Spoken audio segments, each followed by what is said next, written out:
What's up, everybody? It is Lauren DeLisa Coleman back with you again for the Inside series at Filmio, and I am so excited to bring you this next interview with somebody who has to have been one of the busiest people during South by. I'm able to finally catch him before he gets ready to run over to the Far East for about a year, and I had to be able to get this because as we are a tech, or rather a platform all about emerging tech, I love to be able to have so many interviews with traditional filmmakers, but especially those who are dealing with emerging tech, and this is that. We're going to talk about Black Ice VR, a very cool film that was included within South by's film festival, kind of vertical. And I have with me Arif Khan, who is kind of the genius behind all of this. So excited to get into this with him for you guys. Arif, thank you so much for taking out a few minutes. He just got back from South by, and like I said, about to head out to the Far East. I don't want to be, too specific, airing out all your infos, but no, it's going to be really hot. Let's start, as we always do, with a quick synopsis of Black Ice VR, please. Yeah, absolutely. Lauren, first of all, thank you so much for taking the time to chat. I'm really looking forward to being on your platform and sharing a little bit more about the project. And so Black Ice VR is a cyberpunk narrative thriller about edited memories in this futuristic world. And you play as David, a memory editor. And late one night, a young girl comes to you with a very dark memory of a murder that she committed.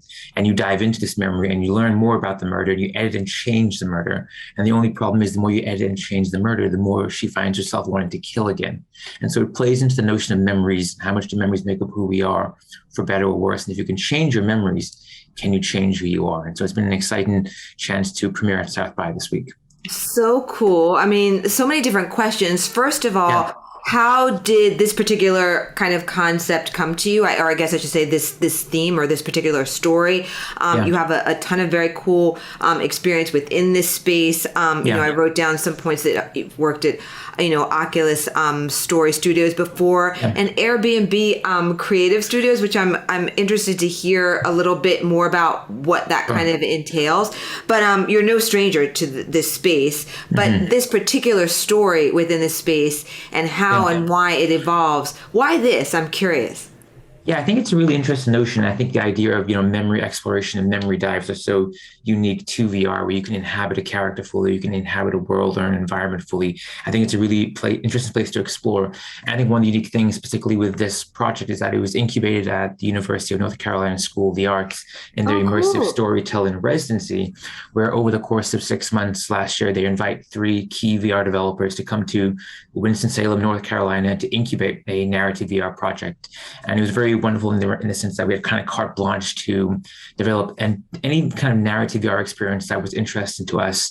And as I connected with my fellow residencies at the residency, I had a chance to just connect with them about what ideas and themes they were interested in. What about VR excited them? And we all were drawn to the notion of memories, and how memories could be an interesting exploration for VR. And that was kind of I think a touch point for us moving forward. But I also think that for a lot of players going into the experience, everybody has a very strong opinion about their own memories, and what would they look like if they could go to an edit shop, and what memory would they edit if they could go to one of these places.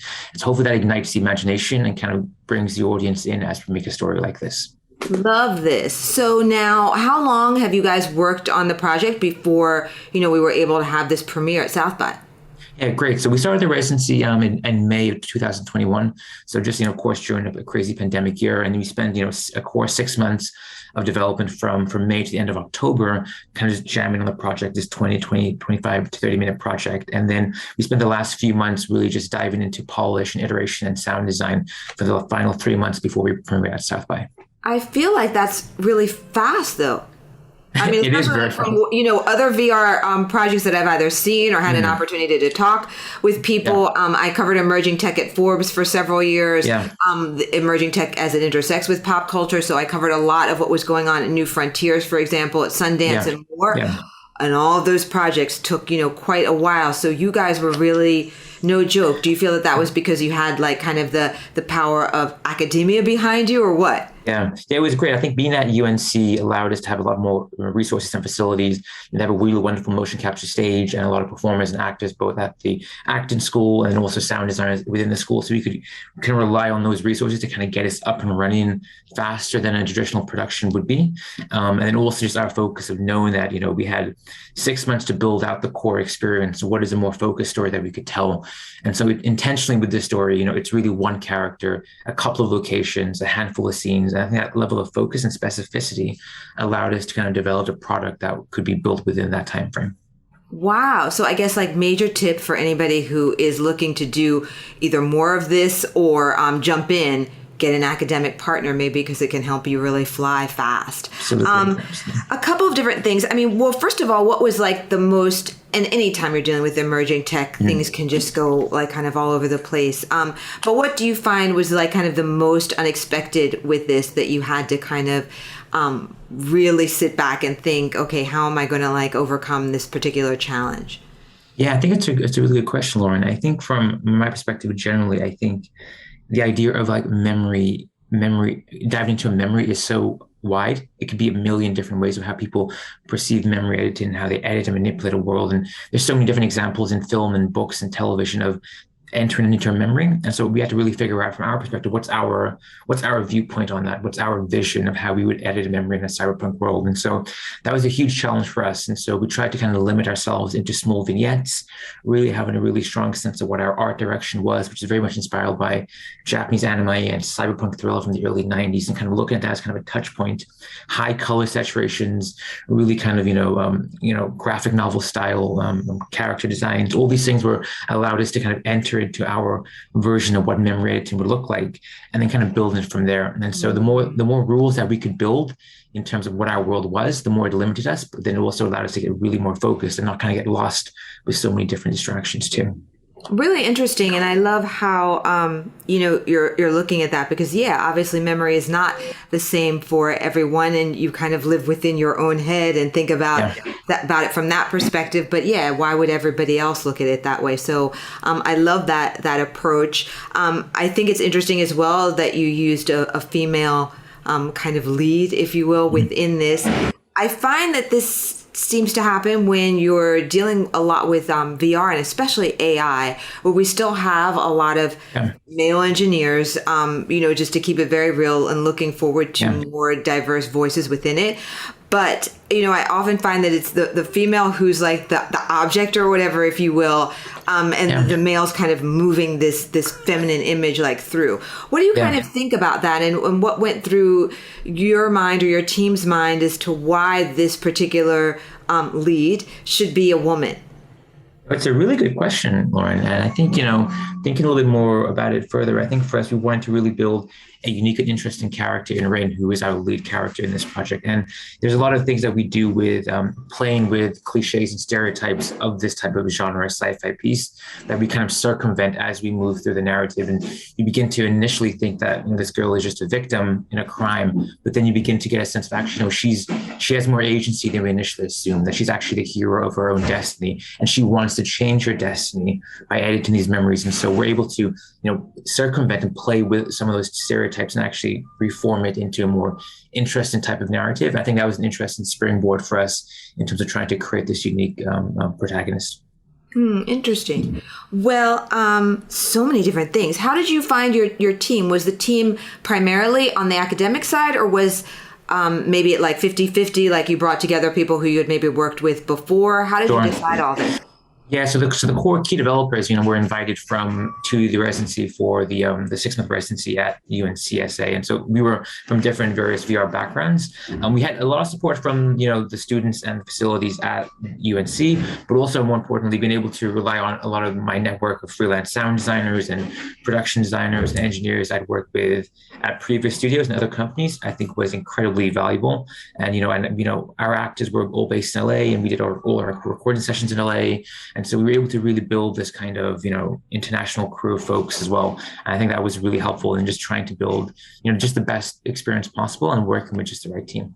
How interesting, because, typically, or with a, more traditional film, obviously, the filmmaker is bringing together people, him or herself, and there's either some connection or not, but at least that decision is made. Your particular case is very interesting because you've pulled on teams that you've worked with in the past, but a lot of this was like kind of, here, Arif, this is who you get to work with. How was that? Because, personalities and all that, I mean, you must be very diplomatic. That's very true, Lauren. I think, especially the creative process is so unique and interesting, and, it's all about building trust, especially in any creative endeavor.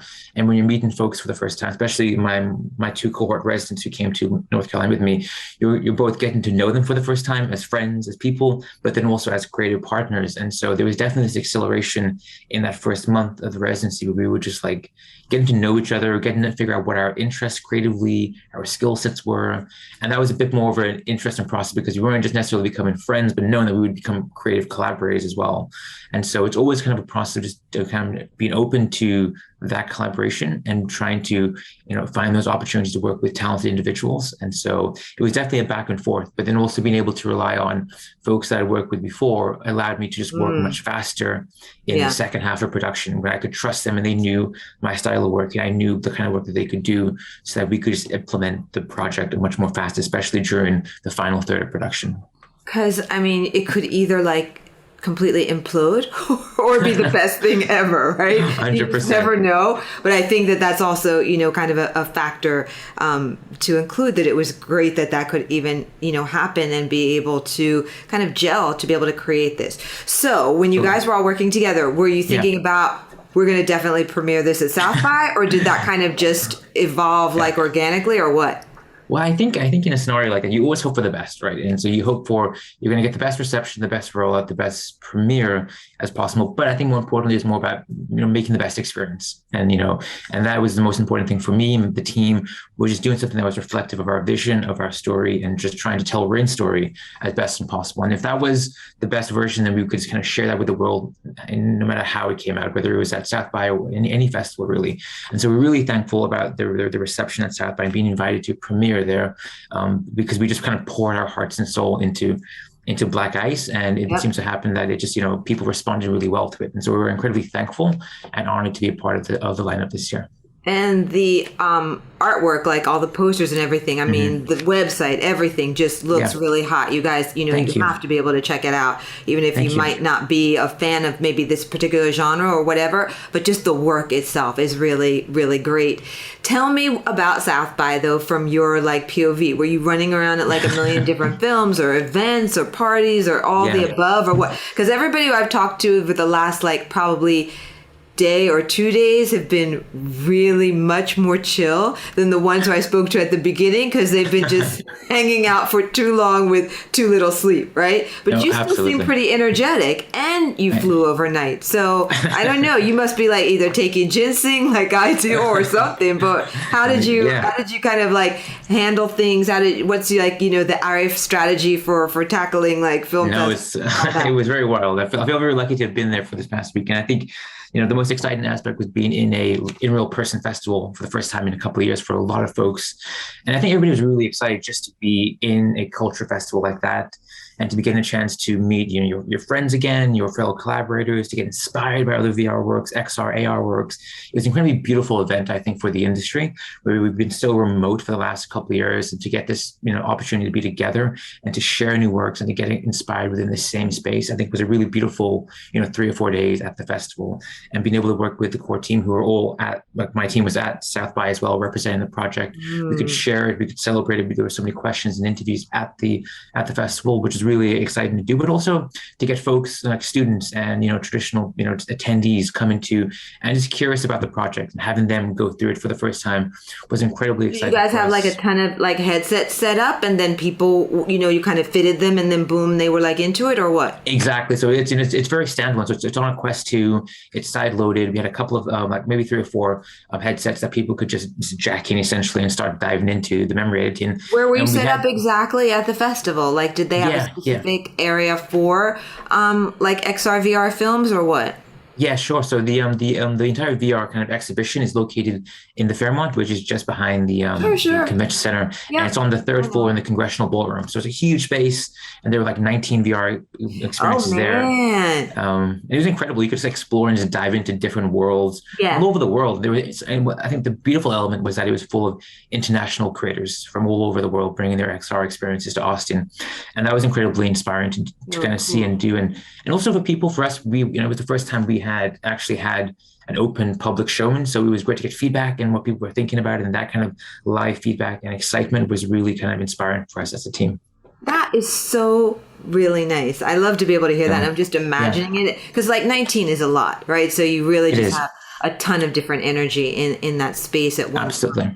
Yeah, So since you had a chance to see a lot of what's going on, or maybe not because you were busy, but just hmm being an expert in the space, what do you yeah, think is really going to be next for like VR films, RF? And here's why I'm asking, yeah, yeah, because I mean, it's been like the hype of VR for quite a while, and yeah. the next year is always the year for VR. We still, I don't think, have true business models around it yet, and that's why we have not maybe seen massive uptake of VR because it's Sure. definitely not because the technology is lacking. I mean, some of the colors, the metallics are just, you can't believe like somebody created this. So Yeah. what do you think is going to really be next as we move further into 2022 and 2023 for, VR and entertainment?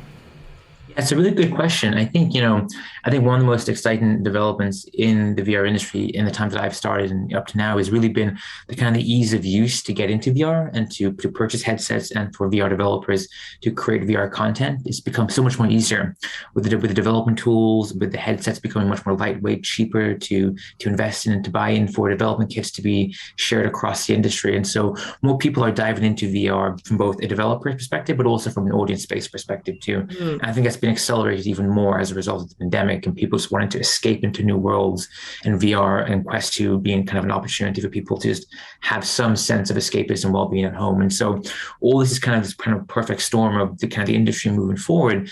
And I think what's exciting is that there's so many different use cases of VR beyond, just traditional, games or narratives. They could be exercise apps, they could be meditation, they could be travel stuff. There's so many different windows in which you could use VR for. And I'm just excited for those industries to look at VR as an opportunity to accelerate the work that they're doing as well.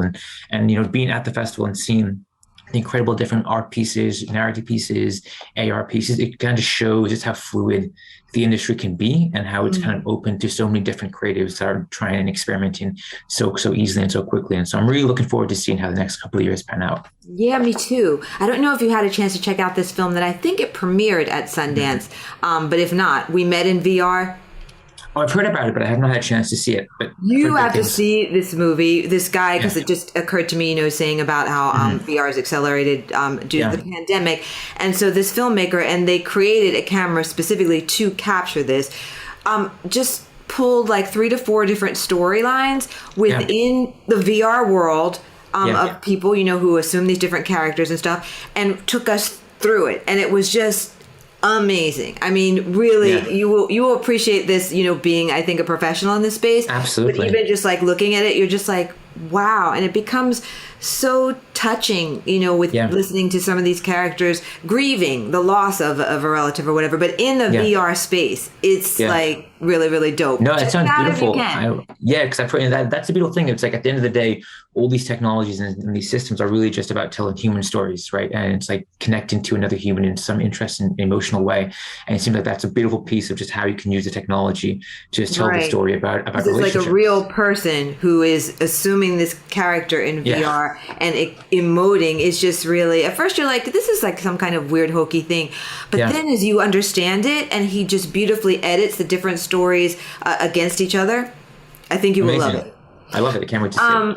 One of my last questions, what's it Yeah. like being in Airbnb creative studios? Like what does one do inside of a studio such as that? No, for sure. So, Airbnb, of course, is a huge company with a lot of different initiatives. But I think being on the creative studio team, we were kind of under the marketing umbrella.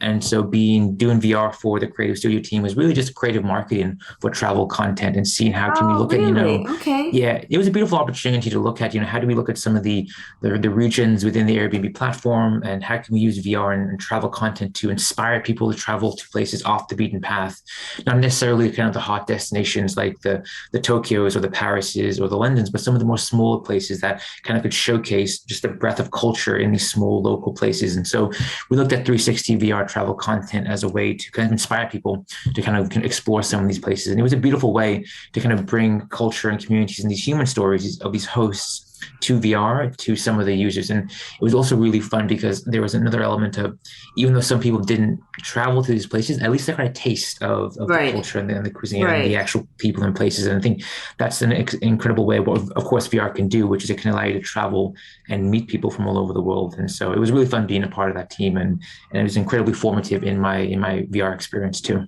Arif, you have like very cool, like, just work experiences, huh? I mean, You're too kind, Lauren. breaking Yeah. barriers. You're too kind. I think for me, it's So always been just about working with talented teams on projects that really inspire me. And so I'm just trying to continue to move that forward as we move on. that's So great. Well, best of luck with it. I'm just, thank you. so glad that you had really just a wonderful response at South by and that you're about to take off now and do even more like crazy things. How can Thank we you, Lauren. best keep up with you and, your projects? Is it best via site or are you active on social? What's Of the best course, way? yeah, totally. So, my website is just www.akfilm.net. I'm on Instagram and Twitter at akfilmak, and we'll of course be getting Black Ice to other festivals very, very soon. And so I'm excited for everyone to check it out soon. I would love to hear what you guys think as well. So, That is just amazing. I'm just so glad that we could talk with you of because, course, it's just like fascinating to hear what different people in this particular space are doing and how it's kind of converging with storytelling and what's next overall. absolutely. There's so much to learn and so much to kind of get, to share our experience as fellow creators. And so it seems like the work that you're doing is incredibly amazing and so important to our industry. So, of course, thank you for taking the time to My chat with me today absolute as well. pleasure. Thanks for letting me stalk you to be able to do Anytime. this. No worries. Thank you, Anything else Lauren. you want to add before we close? No, I think it's going to be super exciting for the opportunities for what VR looks like in the coming year. And I'm really kind of excited just as both fan and audience and as a creator of the incredible projects that are going to be coming out. And so I'm looking forward to it. Yeah, me too. And a full on like kind of business model around it because the technology Yeah. is really just so amazing. And I too want more people to see it and it to be something that is not for a few scattered like early adopters, Yeah. but just everywhere, right? Like when it becomes Yeah. something like it's just everywhere via your phone or how 5G will enable more of that Yeah. across your phone that's easy, to be able to access, Yeah. then that's when it really Yeah. takes off. Yeah. And I can't wait for that. I don't think it'll be a scenario where people kind of feel like it'll take over our world. I think it'll just be another No, a way in good which to like engage. parallel, yeah, Exactly. but And one so I'm that's like excited an for that. easily accessible parallel, and that more and Absolutely. more people are involved in it, like you said, around the world. I'm looking forward to it. Well, Thank you, Lauren. absolutely, my pleasure, and I hope that you guys have enjoyed listening to this and that you're inspired. Do really try and check out the site like Black Ice VR. Can you download it from the site if you have Hopefully, a headset? Are you for hopefully or not? soon, maybe closer to the end of the year because we're still on the Okay. festival circuit. But definitely register to our newsletter, and we'll definitely keep you posted on when Okay, it's good. available. Because I just want to make sure, that people are able to see this and all when it's time. So yes, thank you so much. You guys know we're always bringing you interviews with the hot filmmakers out here. This is basically almost going to do it for my South by coverage, but we have another one coming up. Thank you so much for watching. You don't want to miss the next festival series that we have coming up, which is Sonoma and even more. And I am, as always, Lauren DeLisa Coleman for the Inside series right here at Filmio. Thanks for watching.